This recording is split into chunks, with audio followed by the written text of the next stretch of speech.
Welcome students. Let's learn chemistry in an easy way. See that organic chemistry for 11th class students, actually this organic chemistry, many things they need to know. In no doubt that in 10th standard also they actually started with many of the things, that homologous series also they read about it, but then also today we are going to start that introduction part.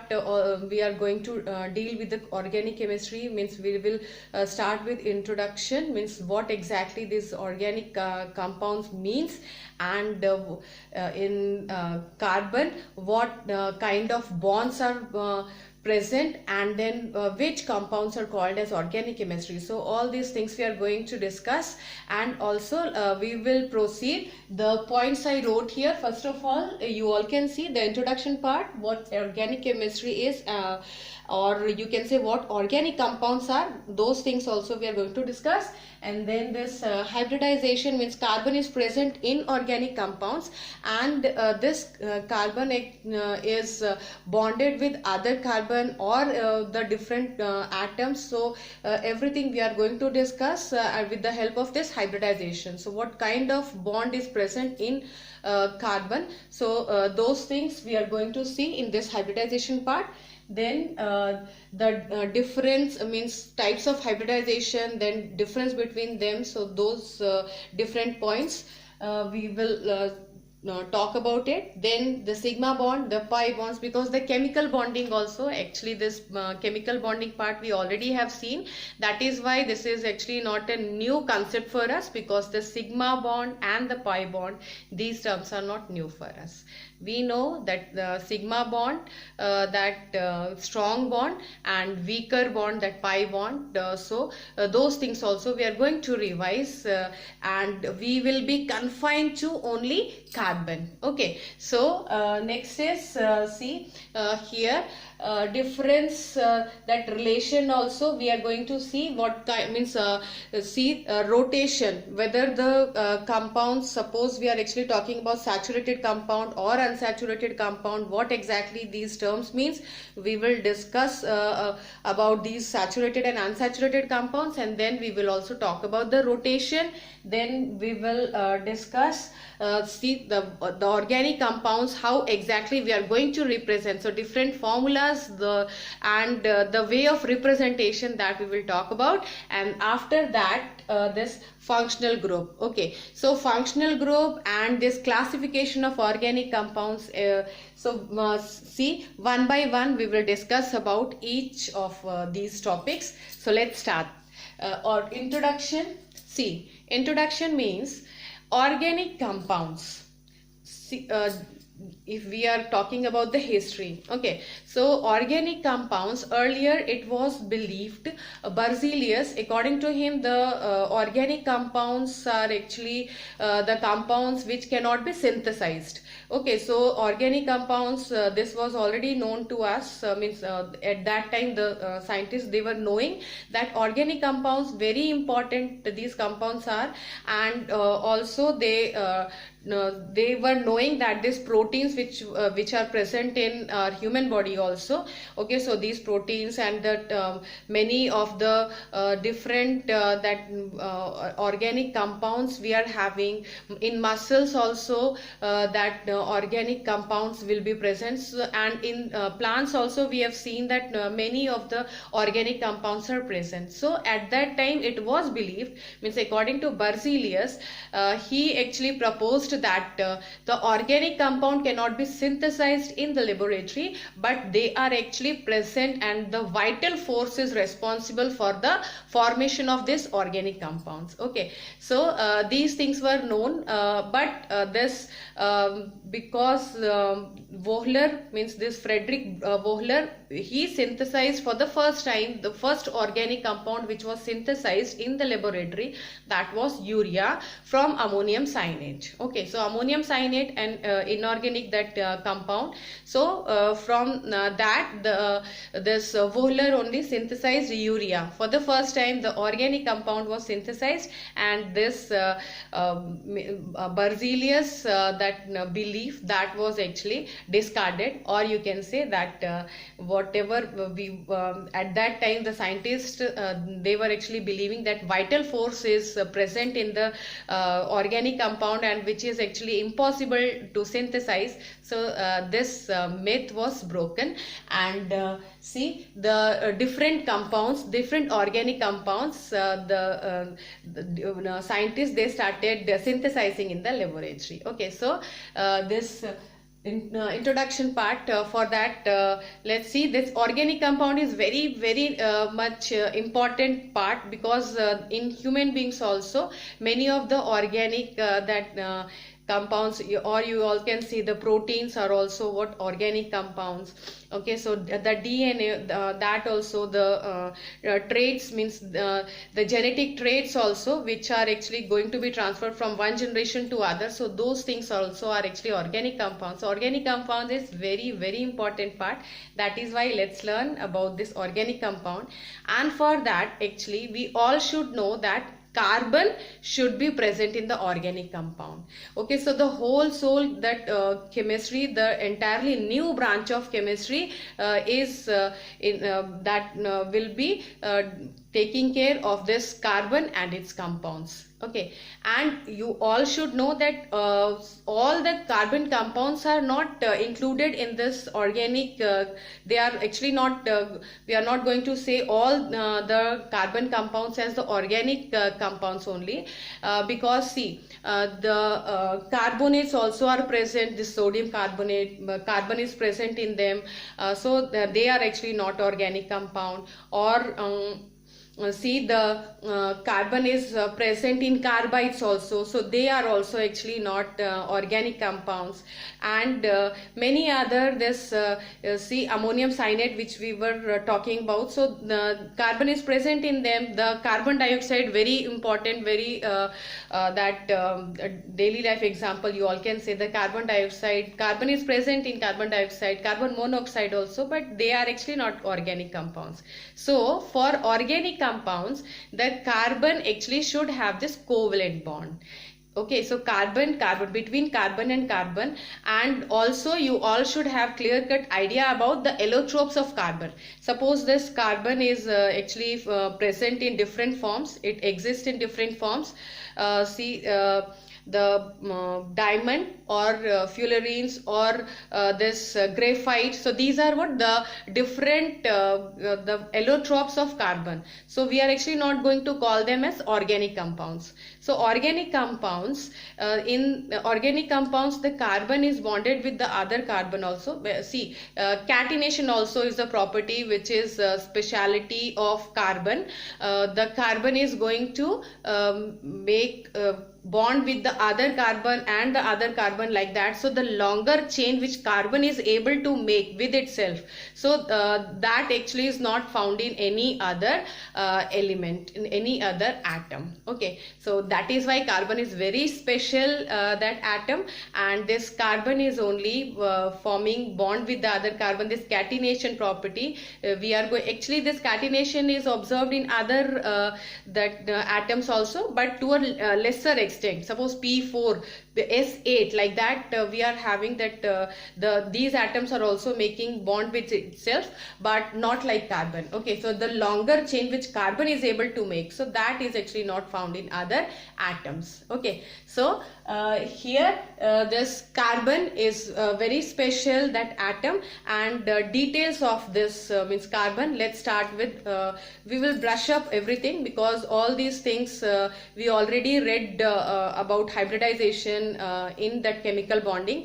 So very quickly I am going to revise this part, this hybridization in carbon. Let's start this. See, carbon, the electronic configuration will be 1s2, 2s2 and 2p2. Okay, so here you all can see that the carbon is having what in first shell. This is the first cell, 1s2, 2s2, and this is actually this 2p2. Okay, so like this, the configuration is of electronic configuration of carbon will be like this. See here, the bond formation.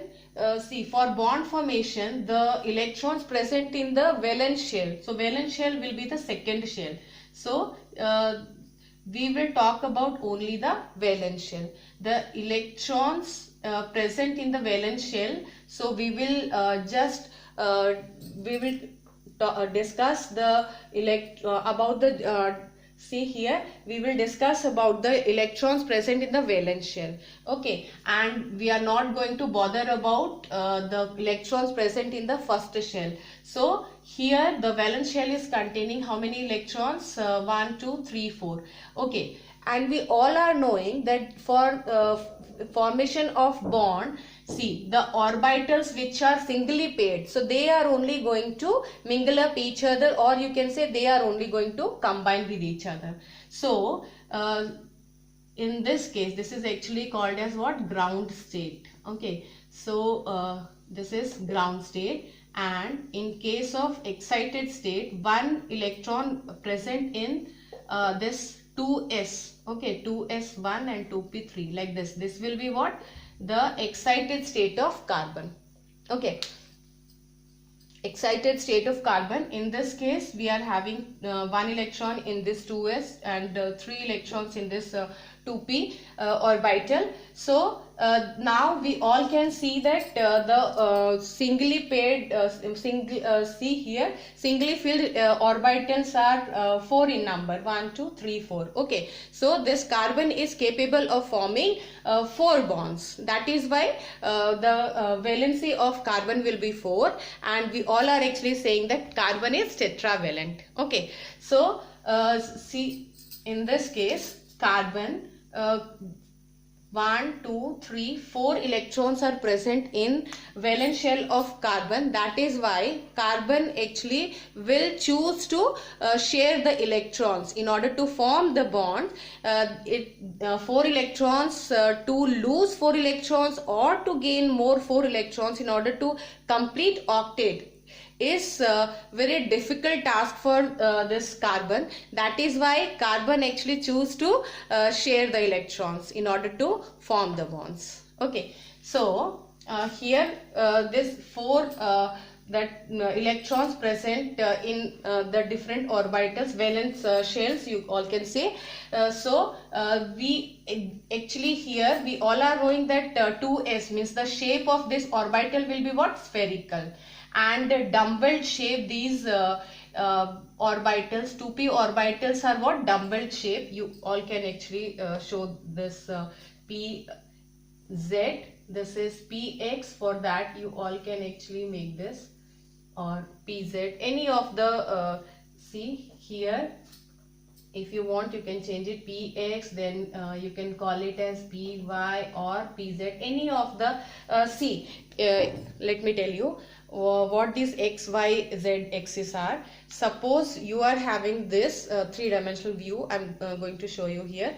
See, suppose this one you are actually considering as y, that axis, and this one is x axis, and this is actually z axis. Or you all can actually change the side, and this, so here this was x, this was y, this was z, or in this manner also you can show. So actually any of the axis can be that x, y or z, but by convention we have chosen that the z axis is the internuclear axis.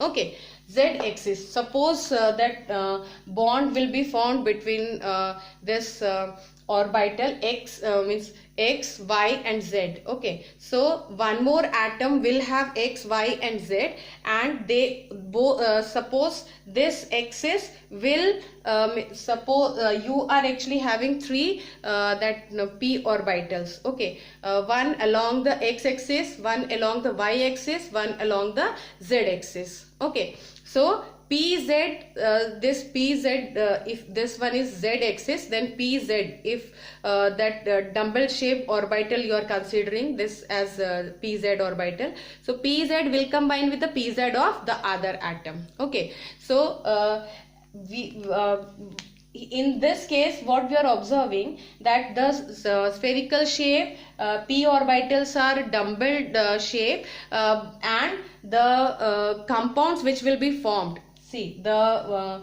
if these orbitals are going to combine with each other, then they are going to form the different shapes, different angles, because see in this case, if S and P, if they are combining together, a different that combination will give rise to a different set of orbitals. Okay, and if this Px and this Py, or you can say this Pz. Okay, so if these p orbitals are combining together, then different that set of that orbitals will be formed, and they will also have what different angles.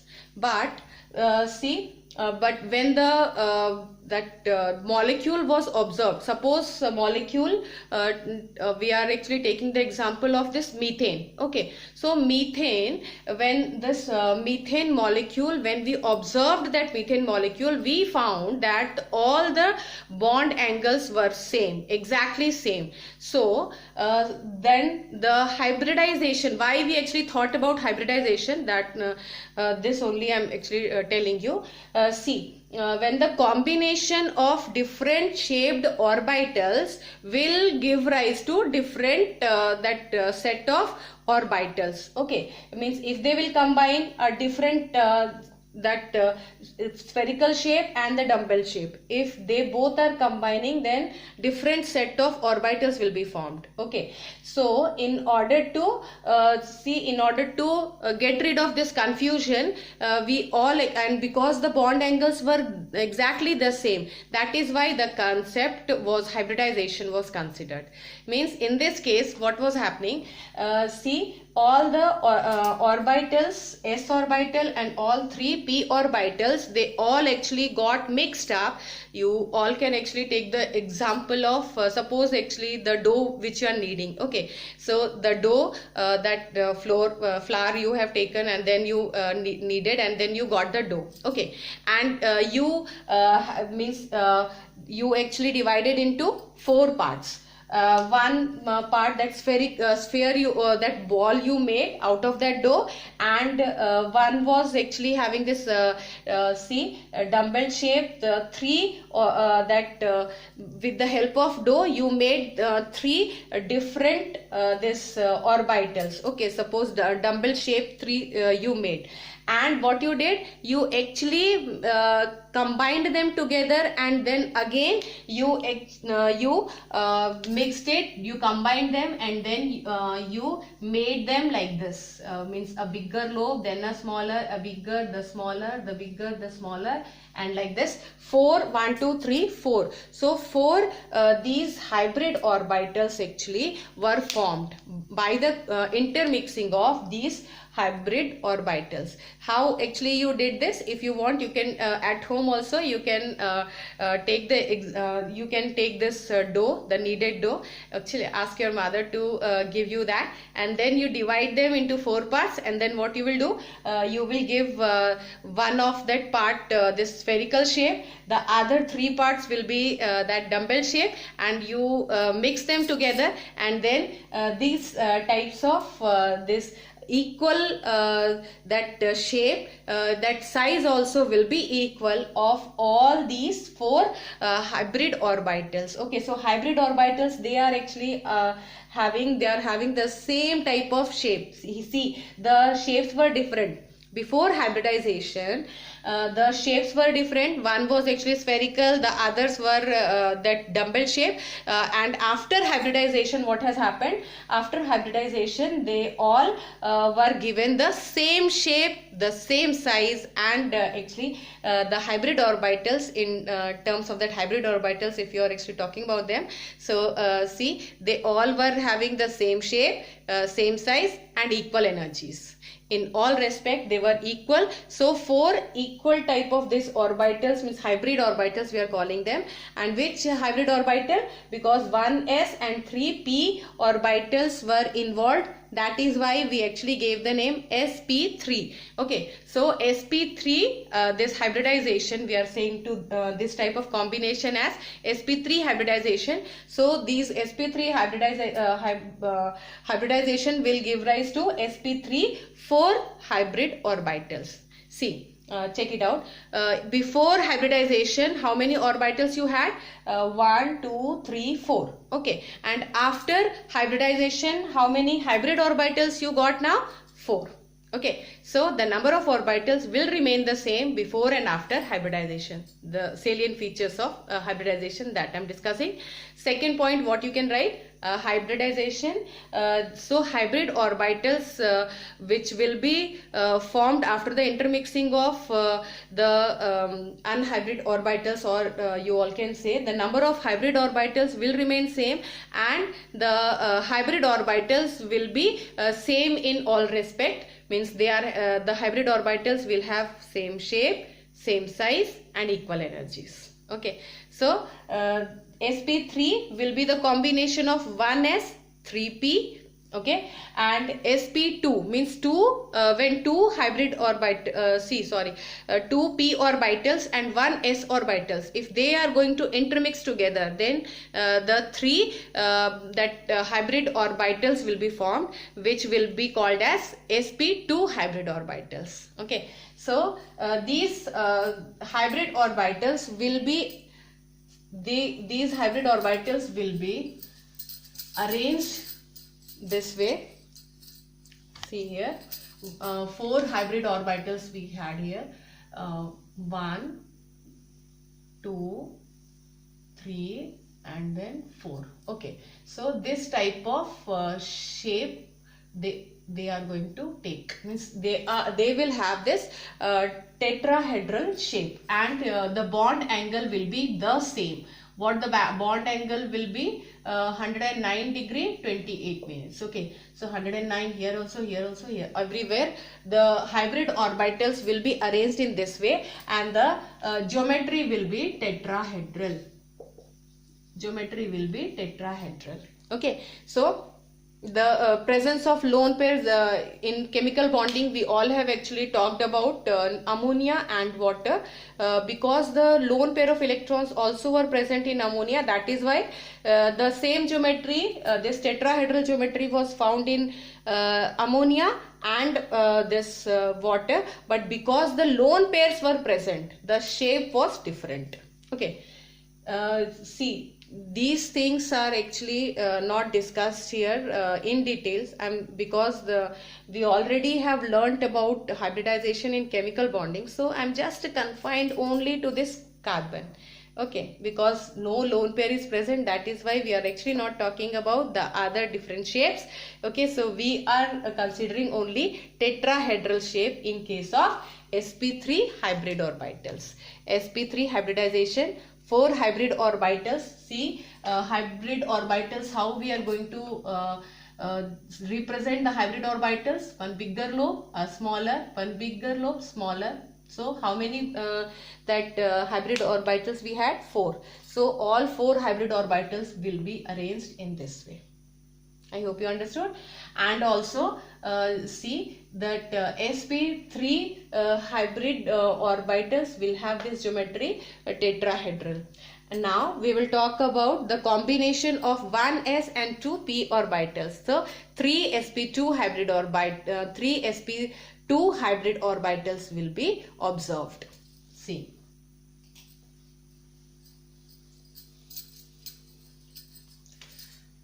I'm rubbing this also. I hope you understood. Now next is sp2, second part, sp2 hybridization. In this case we are having 1s and 2p orbitals. So how many hybrid orbitals we are going to get? 1, 2, 3. Okay, so 3 hybrid orbitals, 3 hybrid orbitals in this case. And how these hybrid orbitals will look like and how they are actually going to be arranged, the geometry, let's see here. See, 1 s orbital, then 1, this is pz, and see, this one actually is see py. Okay, so this is s orbitals, 1 2 3. So combination of these three orbitals will be hybrid orbitals 1 2 and 3. So three hybrid orbitals we will get, and these three hybrid orbitals, they will be arranged like this: 1 2 and then 3. Okay, so you all can see this, they are actually having which geometry? Means triangular planar.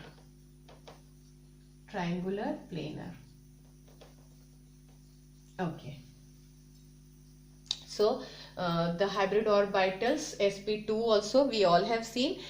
Three orbitals means they three hybrid orbitals were formed by the combination of three unhybrid orbitals. See, one S spherical shape and two dumbbell shape p orbitals, they actually combined together, intermixed together, and three hybrid orbitals were formed.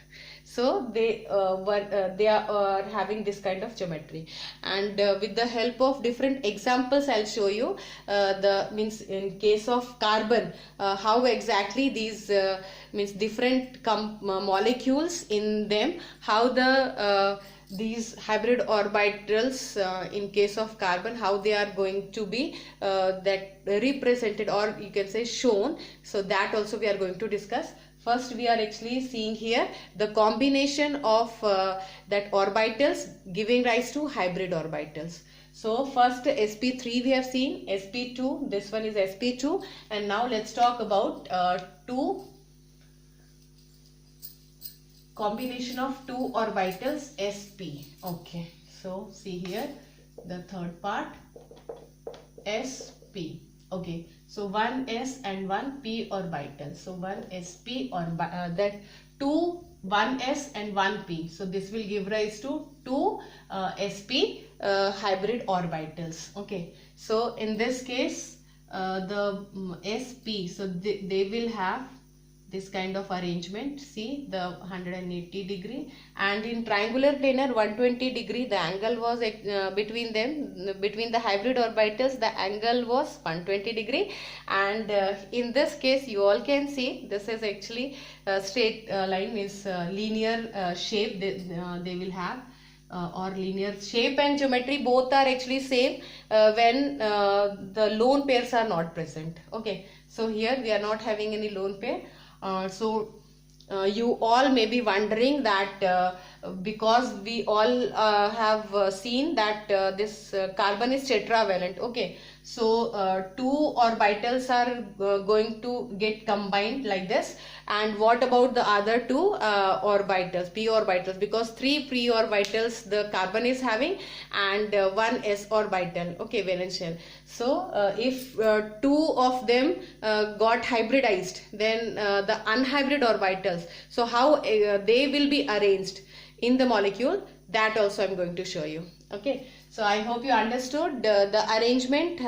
sp means this is actually combination of one s and one p orbital. Okay, so this will give rise to the linear geometry, linear shape. This the 180 degree angle they will have, and this will be the arrangement sp hybrid orbitals. Now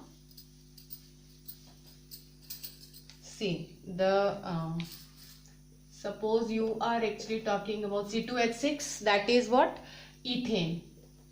So in this case C2H6, two carbon atoms we are having, and they all are actually showing what, sp3 hybridization. See, sp3 hybridization means one carbon, see here, each carbon will have what, 1s and 3 p orbitals. So all these 3 p orbitals plus 1 s orbitals, they all are going to mingle up, intermix together, and that they will give rise to 4 hybrid orbitals. Okay, so see here, this is 1 2 3 and the fourth one I'm showing you like this. Okay, This is see the hybrid orbitals of one of the carbon. The other carbon also is present. 1, 2, 3 and 4. So 4 hybrid orbitals. Now the hybrid orbitals will be bonded with this hydrogen, hydrogen, hydrogen. Here also 1, 2 and this is third hydrogen. Okay, so this is actually we all have seen the head-on collision. Okay, means see the hybrid orbitals, these both the hybrid orbitals, they are going to overlap with each other, and this is head-on overlapping, and head-on overlapping will give rise to sigma bond. Because sigma bond, about sigma bond also we all are knowing, that is why I am just revising that topic. The details already is we all are knowing. So this is what the sigma bond. Here also the sigma bond with this hybrid orbital is forming sigma bond with this s orbital of H, hydrogen. Here also the hybrid orbital of carbon is is overlapping with this s orbital of hydrogen. So this is also the formation of sigma bond. Here also the sigma bond between carbon and hydrogen. This also will be what? The sigma bond between carbon and hydrogen. This is also the sigma bond. This is also the sigma bond. Okay, so how many sigma bonds? You all can actually check it out. How many sigma bonds we are having? 1, 2, 3, 4, 5, 6, 7. Okay, so in NCERT textbook also you all will see that the questions, means at the end of the chapter, after this chapter, at the end of the chapter also the question, the exercise portion which is given to you. So in that also the you are asked to calculate, you will have to count the number of sigma and number of pi bonds. Okay, so I hope you understood. Sigma bond, see here, all the hybrid orbitals are going to show this kind of arrangement in case of C2H6. This is ethane, hybrid orbitals. Now if you want, you can I'm showing you here. Okay, see, this is C2H4. Okay, so in C2H4 this is actually sp3 hybridization. Now it's turn to discuss about this sp2 hybridization. In this case, 1 s and 2 p orbitals. Okay, 1 s and 2 p orbitals are involved, and 1 s. Okay, so they will give rise to 3 hybrid orbitals. Now you all are knowing that the carbon, suppose one carbon, in this case 2 carbons are involved, so each of the carbon will have what, 3 p orbitals and 1 s orbital. Okay, so in this case the s orbital, 1 s orbital of carbon and 2 p orbitals of carbon, they are intermixing, they are hybridizing, and they will give rise to 3 hybrid orbitals along with 1 unhybrid p orbital. Okay, along with 1 unhybrid p orbital. Okay, so here you will have this kind of arrangement. You are actually talking about what? C2H4. Okay, so this is one of the hybrid orbital that will be arranged like this. Then the other hybrid orbital of carbon, then one more hybrid orbital. Okay, so this was the 3 hybrid orbitals of carbon. I hope you all can see this.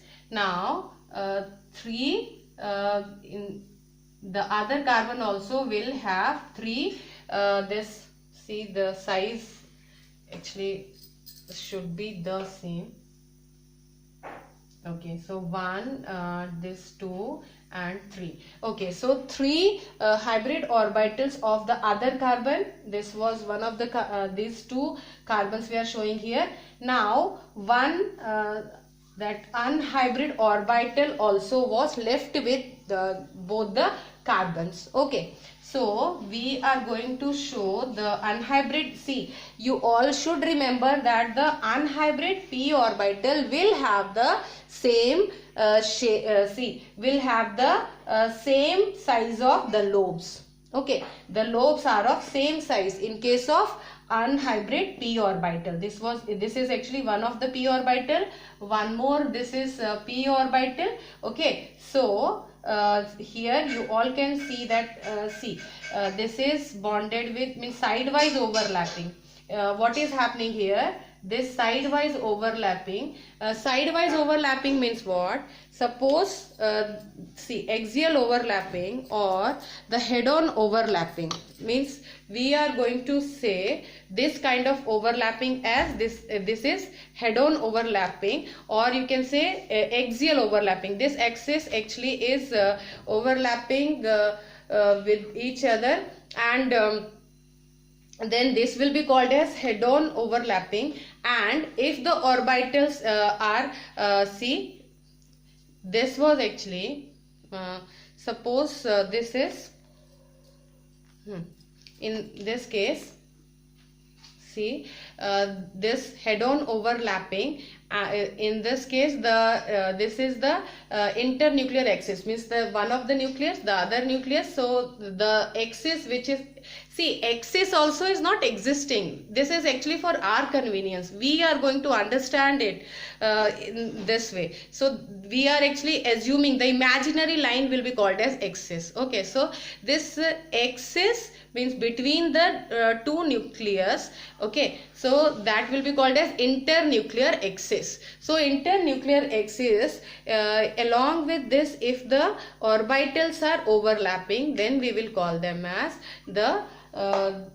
they will be called as what? The head-on overlapping. Okay, and if the orbitals are going to combine, means if they are overlapping like this, okay, in the perpendicular to the internuclear axis, so they will be called as sidewise overlapping. This will be resulting in the sidewise overlapping, and this sidewise overlapping will give rise to pi bond.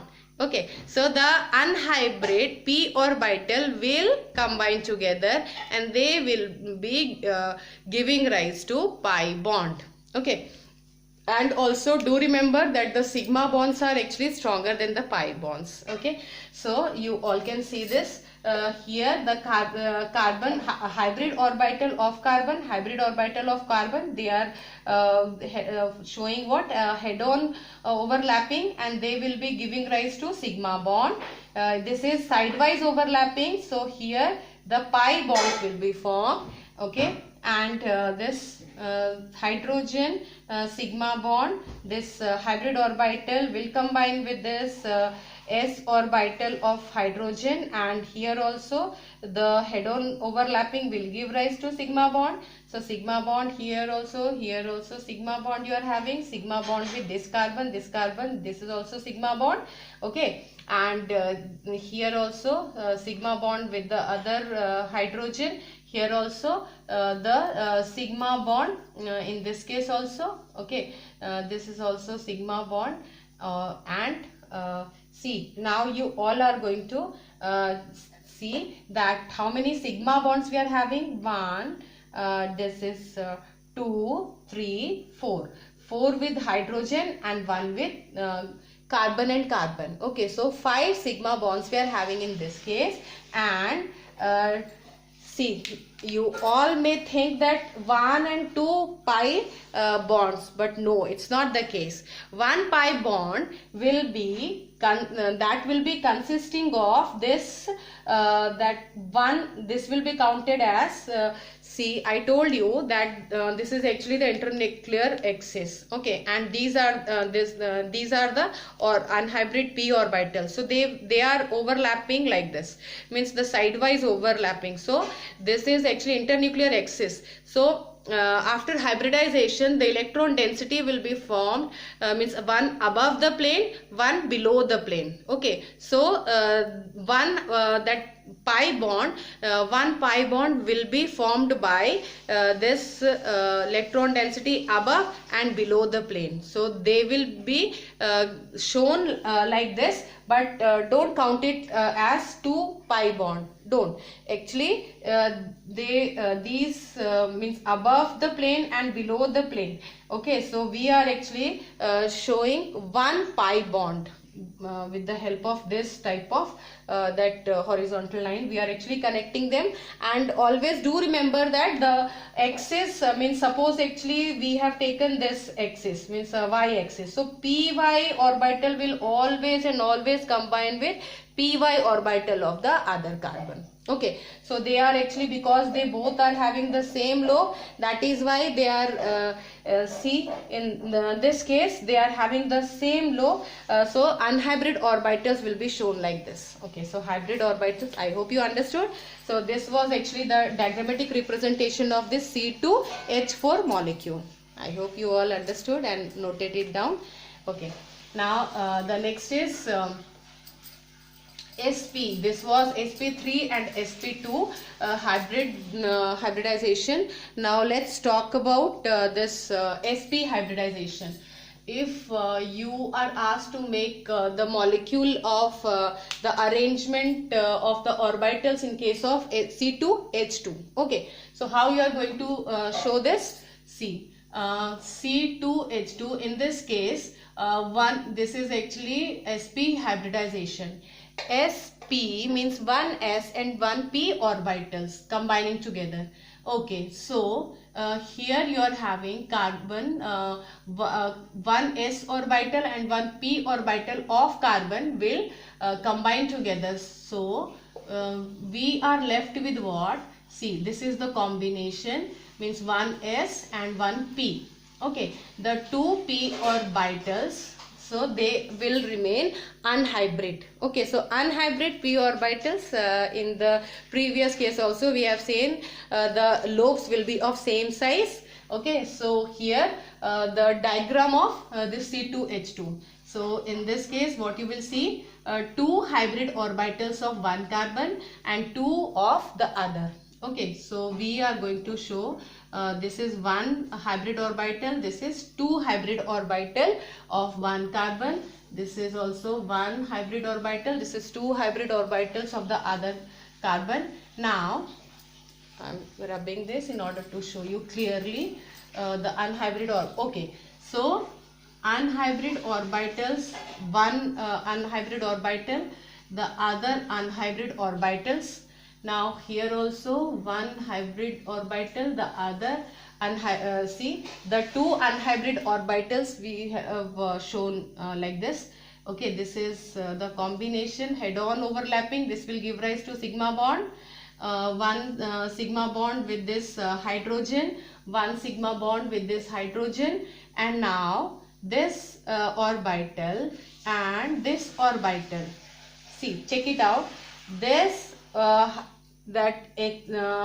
p orbital having the same axis, that will be overlapped with the other having the same axis. Okay, so this will be resulting in 1 pi bond. See, the above the plane and below the plane, this is the internuclear axis, this is the plane. Okay, so above and below the plane you are having your electron density, you are showing it like this, and with this will be bonded. So in this way you can show the pi bonding. So this is pi bonding, pi bonding, pi bonding. So one pi bond, the other pi bond. Okay, so see, the carbon is making one sigma bond and two pi bonds with the other carbon. So in this case the carbon is triply bonded with the other carbon and one that sigma bond with this hydrogen. So if you want, you can check it out how many carbons are involved here, 2, and how many the bonds this carbon is making, 1 2 3 with the other carbon and single bond with this hydrogen. Now you all should remember that in multiple bonds one will be sigma. Suppose 3 bonds are there, one will be definitely sigma bond. If single bond will be there, only sigma bond is present. If double bond is present, 1 sigma 1 pi. If triple bond is present, that means 1 sigma and 2 pi bonds. Okay. So sigma bond will be present always in that single bond, and in multiple bonds the pi bonds also pi bonds are present, but along with sigma bond. Do remember this? What did I say? Single bond, singly bonded carbon atom, single bond, if you will see, that means definitely they are having sigma bonds.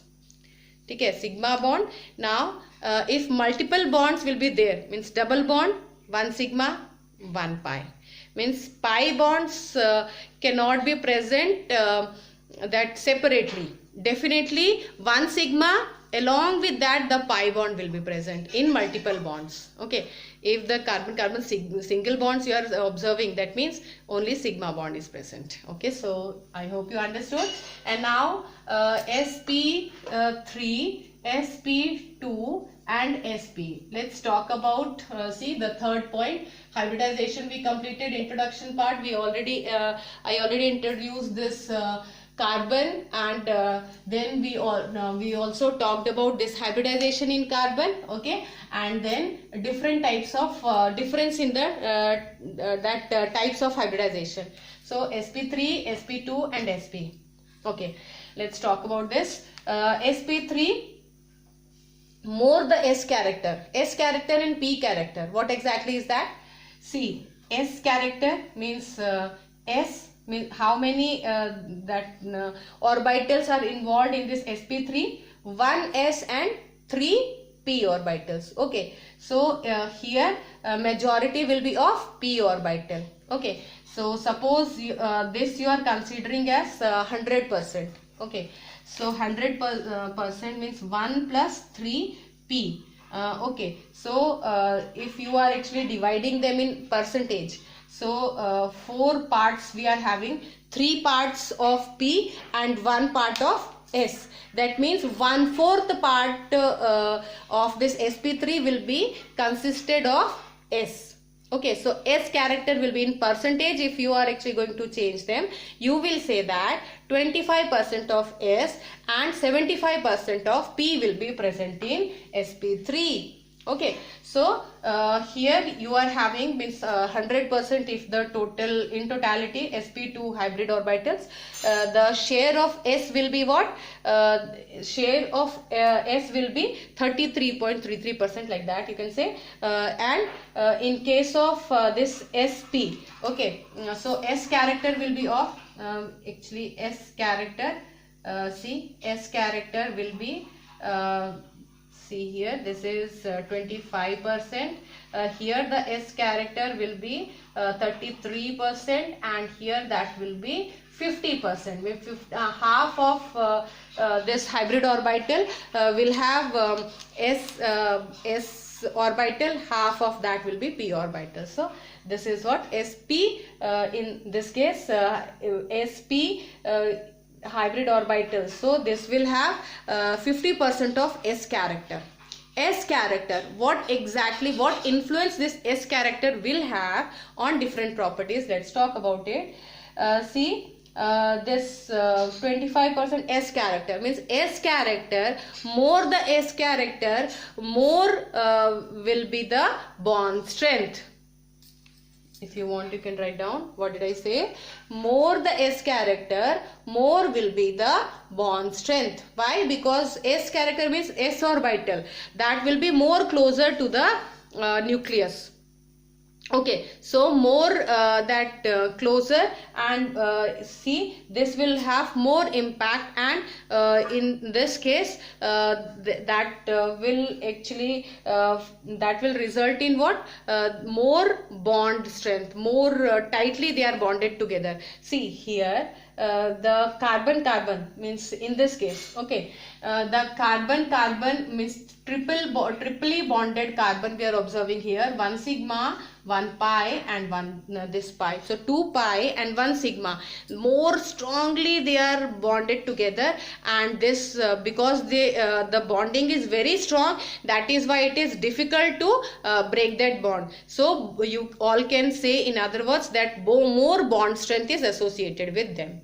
And as a see, in this case sp2, the bond strength will be less, and in sp3 even less than sp2. Okay, so bond strength will be more in sp than sp2, and in sp3 that will be more lesser than sp2.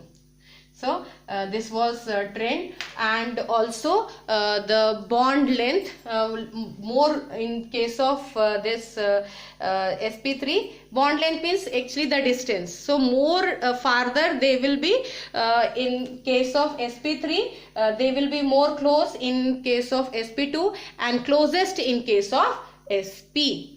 Okay, so you all can see here bond strength. If you are actually talking about bond strength, write it down. Bond strength in this case, I hope you all can see this. Yes, sp3 least, intermediate, and this is most. Okay, and bond length just reverse of this, more in case of sp3, lesser than sp3 will be in sp2, and even lesser in sp. Okay, now electronegativity. So more that electronegativity will be what means, I told you that more closer see, more closer is the s that orbital. So more the s character, more will be the electronegativity. Okay, so highest electronegative that will be sp, then sp2, and then sp3. So 3 points I said. First I told you about the bond strength. Bond strength more in sp, then this sp2, and least in case of sp3. Okay, and bond length more, you can say most in sp3, intermediate in sp2, and least in case of sp.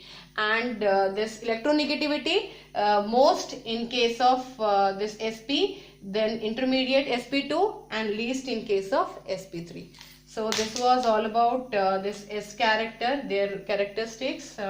Now the difference in sp2, sp3 we have seen. Now the next is difference, that also we have discussed. This is completed. Now sigma and pi bond. Let's see here, sigma and pi bond. Okay, so sigma and pi bond, check it out. See, sigma bond means more strong, these bonds are more stronger. They are and weak bond is pi bond. They are formed by the head-on overlapping of the orbitals. Okay, and this will be formed by the sidewise overlapping of the orbitals.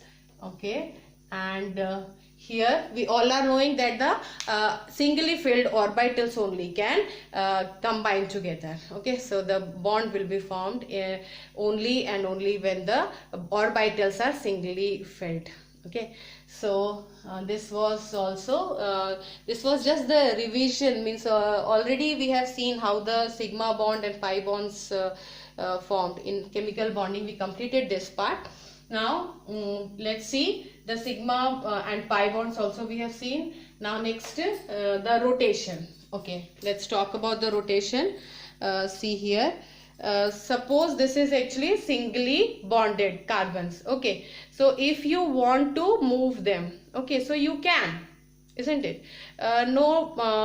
You are actually not facing any difficulty in rotating them. So rotation is possible when the carbon they are actually singly filled, when they are singly bonded, then the rotation of them, alkanes, suppose alkanes you are considering. Alkanes means the carbon and carbon, they are actually having single bonds with each other, and if you want to rotate them, then it's possible, you can rotate them. Okay, so rotation is possible in singly bonded that carbon, but when they are having double bond, multiple bond, then what will happen? Suppose you are actually having this means carbon they are having this sigma bond along with this pi bond. Okay, so if pi bond also will be present, so what will happen? Pi bonds, if you want to rotate them, then the bond also will break. Okay, so in case of multiple bonds, you are not going to rotate them. Rotation is restricted in case of multiple bonds. The carbon which is having multiple bond with each other, then in that case the rotation is not possible. Okay, now this was all about sigma and pi, and that rotation also we completed. Now the next part is see the functional group. Okay, now because we need more space, that is why I'm rubbing everything. See here, the functional group. Okay, now what functional group is? Now the important part, now we are going to start. The things which we have learned till now, so all those things were actually that was known to us. We just revised it, we just hurriedly we discussed those topics, but that was actually all the things were known to us. But here the functional group, the unknown part, now we are going to start. See, functional group. What these functional groups, what these groups are, actually functional group means atom or group of atoms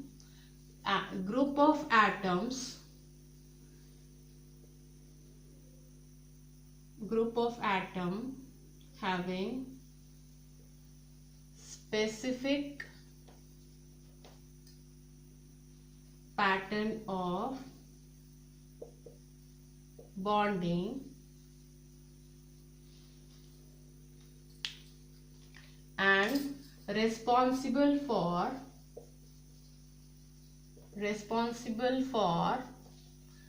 the chemical property of the compound. Okay, so that whole soul, that property, chemical property, that will be based on the functional group which is present with the organic compound. Okay, so this functional group is giving a special chemical property, and the functional group will have the specific type of bonding. With the help of example, you will be able to understand what exactly I want to say. See, the functional group, suppose one example we are taking here, OH. Okay, so suppose OH we are having, this is actually the hydroxy, we are saying this OH, this is group of atom, oxygen and hydrogen is present. So this hydroxyl group we are saying to this. So this OH, if it is bonded with your alkane series, okay, so they will have a special property, specific chemical property. Okay, the compounds which will have this OH group will have similarities in the chemical properties. Okay, so suppose the different examples, methanol, ethanol, propanol, butanol, etc. So they all will have that similarity in the chemical properties. Okay, and also the bonds between the carbon. So on the basis of that also we have actually divided them, means functional group. So we all can say that suppose single bond will be present between carbon. Okay, so they will give rise to what? See, hydrocarbon. Okay, hydrocarbon. So they are actually what? See, the hydrocarbons will be the organic compounds. Okay, the hydrocarbon in this case, so they are means hydrogen, the bonds with, see, the carbon single bond dash we are actually showing the ways of representation of organic compound, that also we are going to discuss here. See, in this case the dash we are actually showing the singly bonded, means the carbon is having single bond with this hydrogen, with this hydrogen, with this hydrogen, with this carbon. Okay, singly bonded. And so this will be because here two carbons are present, that is why this will be what? This will be called as ethane. Okay, in 10th standard you all are knowing that word root we are giving on the basis of the carbons, number of carbon. Suppose one carbon will be present and everywhere hydrogen. So this will be called as methane. Ane, actually this is telling you about the single bond, means between carbon single bond is present. So we are going to give the suffix ane. Okay, and if we are showing like this double bond with this carbon double bond, then the word root will be it, and the see, the suffix will be ene. Okay, if they are having a triple bond, okay, triply bonded carbon, then we are going to give the name ethyne. Okay, ethyne.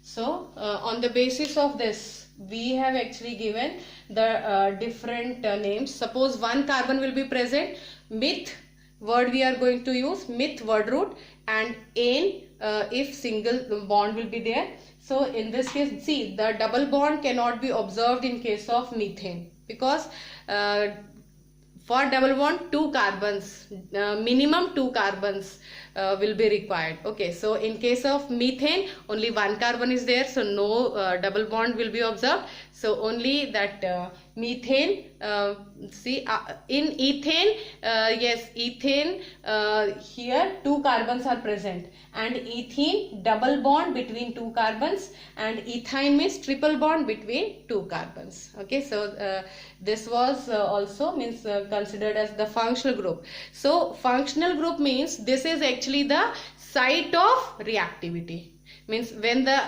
attacking reagent will come, that will attack on this site only. This is the reactive part of the compound.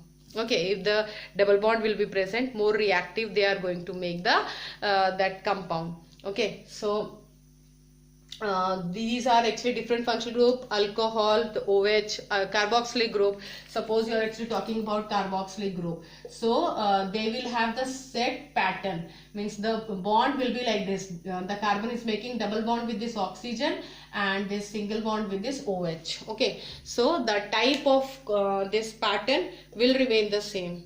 Suppose one carbon will be present and COOH group. Okay, so suppose H. So what we are going to call this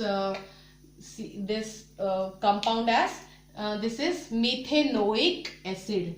Okay, if we are going to write here, this is CH3COOH, then this will be called as, two carbons are present, that is why ethanoic acid. Okay, and this also will give you idea about the homologous series. So homologous series means what?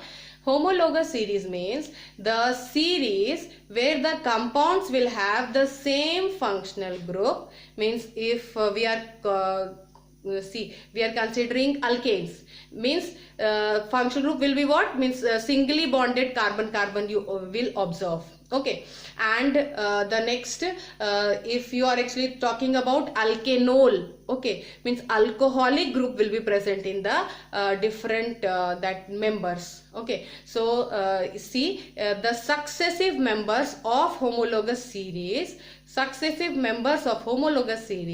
will differ by CH2. That means what?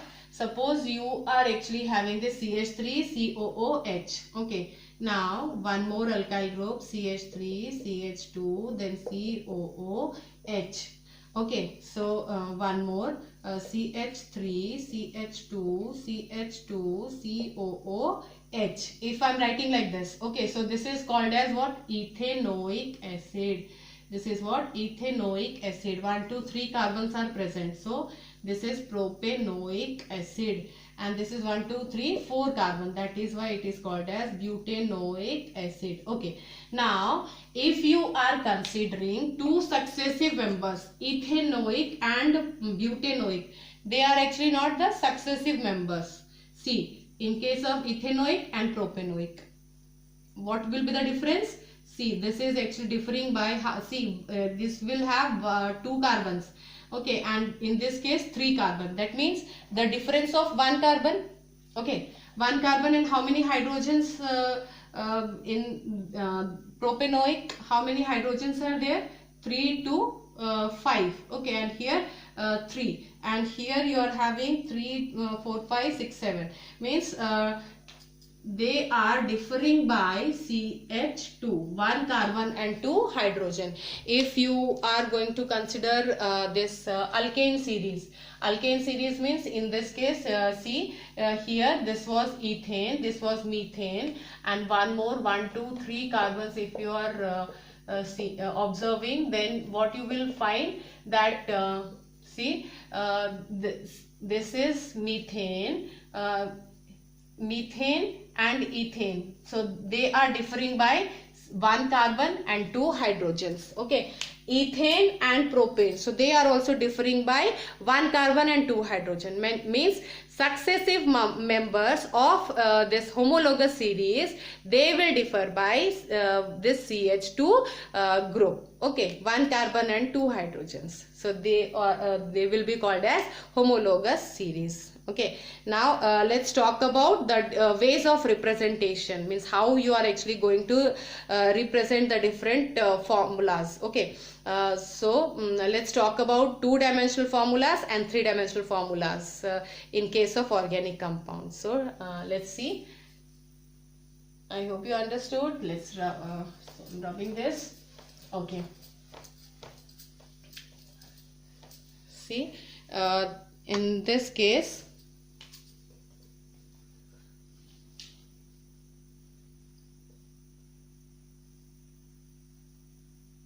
ways of representation.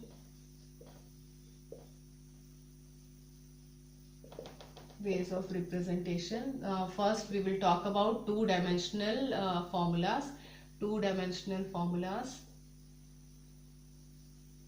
Okay, see, in 2-dimensional formula, one will be Lewis structure. With the help of dot and cross we are showing.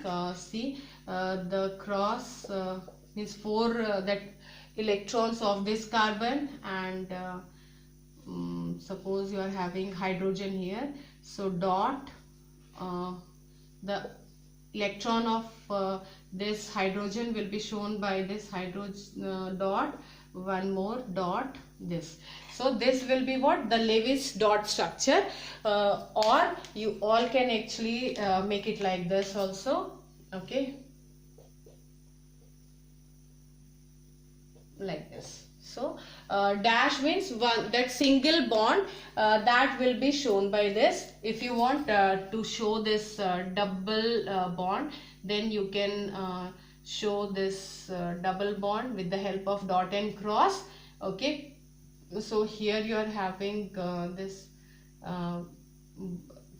bond, and here also this hydrogen, and here also you are having hydrogen, 2 hydrogens. Here you are having see,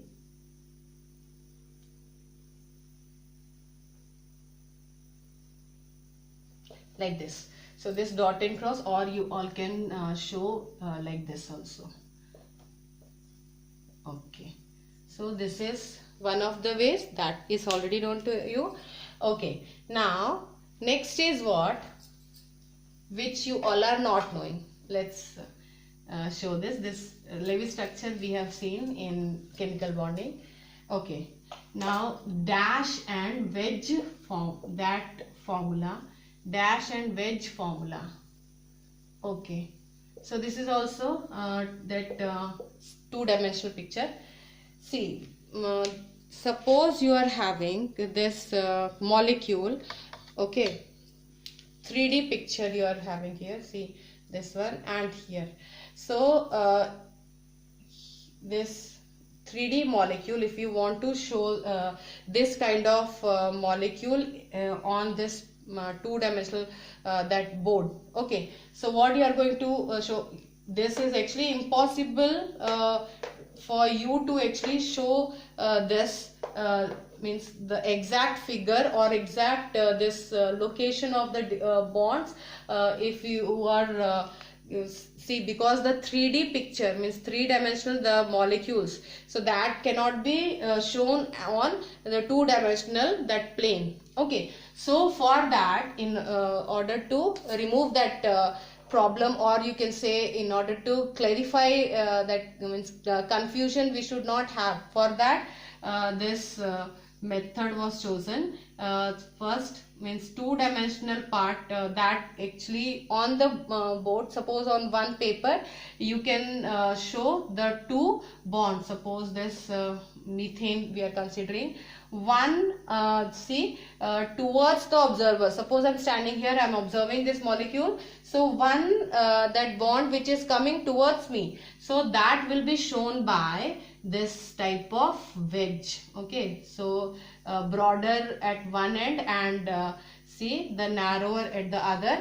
So this will be what, this will be showing that the wedge line is telling you that this is actually coming towards you. And this one more one more type is what, this is actually the dark solid wedge, and this is what dashed wedge. So this will tell you that the bond is going means behind the paper or the plane which you are considering. Okay, so this is also one of the ways, dash and wedge, that formula. Okay, and also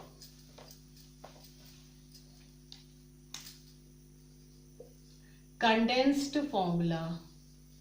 Condensed formula means, suppose you had this structure. Okay, okay, so this is actually what, ethane, and if you this was with the help of dash, you are actually showing that single bond they are making. And if you are asked to write the condensed formula, then you will have to count the number of in this case carbon bonded with 3 hydrogen, so we can write like this, CH3 CH3.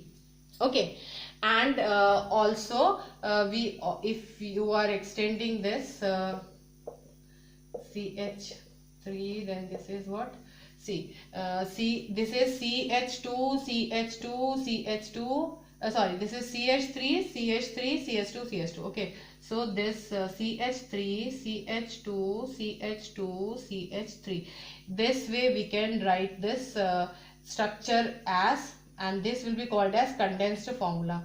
More you can condense it like this, CH3 and CH2 twice CH3. Okay, so you all can actually you all may think why I haven't written CH3 twice and CH2 twice, because CH3 also this CH3 also will be 2 times. Okay, so why I haven't written, because CH3 twice means this CH3 twice means this is actually bonded with CH2 twice. That means what, CH3 CH3 like this, and this is what, CH2 bonded with CH2. But this is not the case. isn't it? This CH3 is not bonded with this CH3. If I'm writing like this, do remember, if I'm writing like this, then this will have this structure. But we are going to represent this structure. Okay, so for this will be the correct formula. Okay, I hope you understood. So this was the condensed formula. Now, okay, one more formula, very easy one. We are going to say this bond line structure, bond line formula. Okay, this is a very simple one. Mostly we are using this.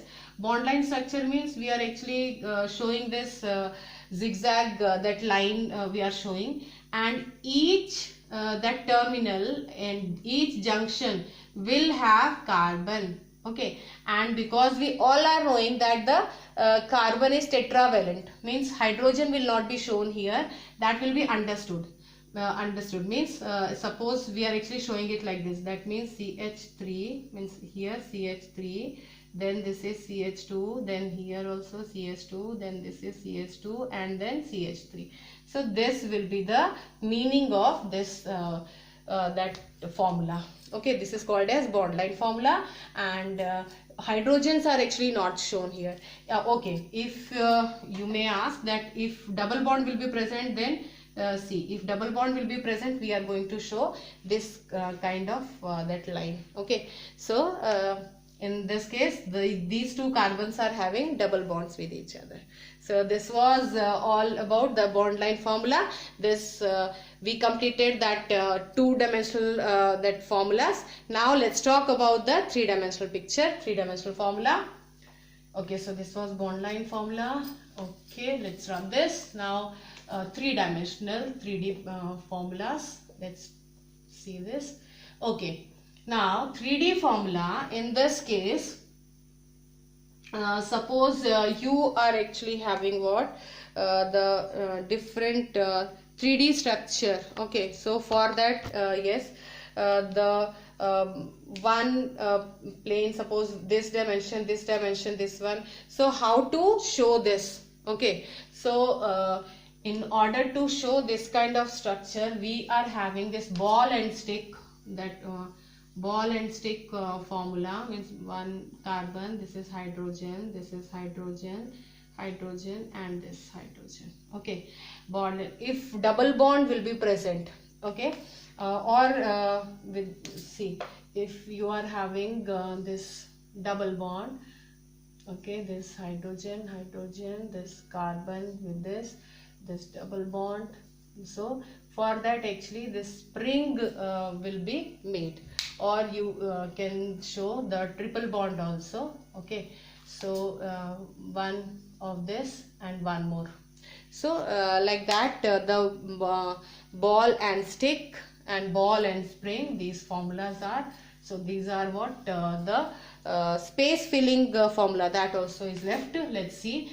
Space filling formula means suppose you are having methane, you want to show this methane, then one carbon and this carbon, then like this will be, means half actually you are going to show how much that space different atoms are going to occupy. Like that we are showing. So this is carbon and this will be the hydrogen's part. Okay, so space filling formula, and this was all about the ways of representation. Now let's talk about the last topic of this video, that will be what the classification of organic compound. Okay, and then in the next that video I'm going to bring the very important, and the students will like it, and definitely that video will help you a lot in assigning the names to the organic compounds. Okay, so next in the next video I'll talk about IUPAC nomenclature of organic compounds. Okay, so before that let's classify the organic compounds. Let's see here. Organic compounds can be classified as acyclic or acyclic, and or you can say aliphatic or aliphatic, okay, and cyclic structure. Okay, So acyclic and see, this is aliphatic, means what? They are not having the closed ring type structure. Okay, either straight or branched. So this will be what? Aliphatic structure, aliphatic organic compounds. Now see, they can be either straight or branched. Okay. Suppose you are having this butane or 1 2 3 4 5 pentane. Okay, so pentane, like this also you can write. This will be what? N pentane. Now if I am going to show this 1 2 3 4 and 5 like this. Okay, 1 dash means 1 methyl group. So this will be what? This is isopentyl, and if you want you can show this means pentyl group as, see, in this way also you can show this pentane. So this will be called as what? This is isopentane, and this is what? Neopentane. So iso, these are actually what? The common names for the branching. That more about this we are going to discuss. More examples we will quote in this context. In my next video I am going to tell you the nomenclature part. Okay. So this was about the pentane, different ways, straight and branched. We will call this kind of structural formula, or you can say this in this way. If we are writing them, the organic compound which are having straight chain or this branched chain, so they will be falling in the category aliphatic compounds. Okay. Now let's talk about cyclic compound. So cyclic can be further divided into homocyclic and heterocyclic. Okay, homocyclic and heterocyclic, let's talk about more about this. Homocyclic means, suppose cyclic chain we are having, suppose we are having this propane, this is butane, means each junction will represent one carbon. So 1 2 3 carbons, that is why this is cyclopropane. 1 2 3 4 carbon, that is why cyclobutane, or depending on the that number of carbons, word root will be decided. 6 carbons, then that will be cyclohexane. Okay, and cyclic ring, if it is present, cyclic structure, that cyclic will contain, means homocyclic. Okay, homocyclic and heterocyclic means if all the see, if everywhere all the junction, if they are having this carbon only, means if nothing is being shown, okay, that means they are carbon.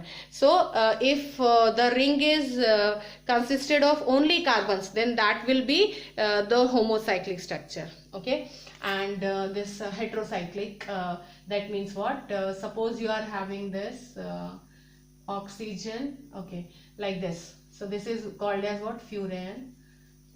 If you are having this, suppose in this case also suppose sulfur will be present, so we are actually calling this as thiophene.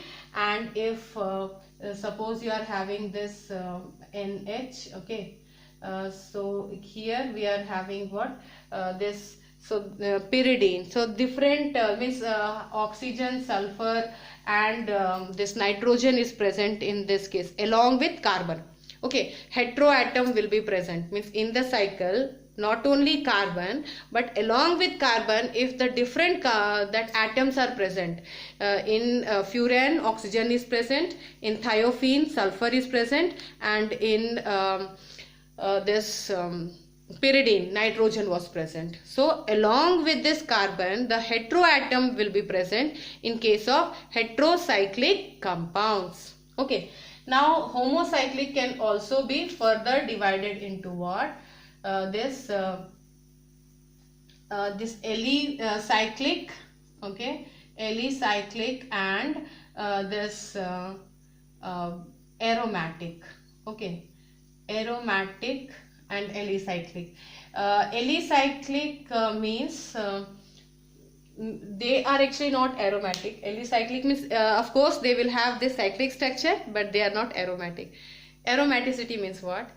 For being aromatic compound, aroma should be present. aromatic. This word itself is giving you hint about that good smell will be associated with the compounds which are called as aromatic compounds. And also they will have the pi bonds, or you can say the delocalized pi electrons. Okay, so presence of cyclic structure plus this aroma and this delocalized pi electrons. So if these three conditions will be there, so that compound will be called as aromatic compound. Okay, and aromatic in heterocyclic also we all can see the this aliphatic and aromatic compounds. In heterocyclic also some of them will be this aromatic or alicyclic, or here this aromatic compounds all that also can be further classified into benzenoid and non-benzenoid. Means when the benzene ring will be present. Okay, suppose this ring we are having, then one more ring we are having, this is naphthalene. So here if this compound will be which is having the presence of benzene ring, so those compounds will be called as benzenoid, and the other compounds which are actually not having this benzene ring, that will be called as non-benzenoids. So more about this we are going to learn, and that details also if you will watch the other video, and means 3-4 videos after that, you are going to get clear-cut idea about what these all compound means. Okay, so thank you so much for watching this, and next video definitely this next video IUPAC nomenclature, very important part. Soon I'm going to upload this. Thank you so much.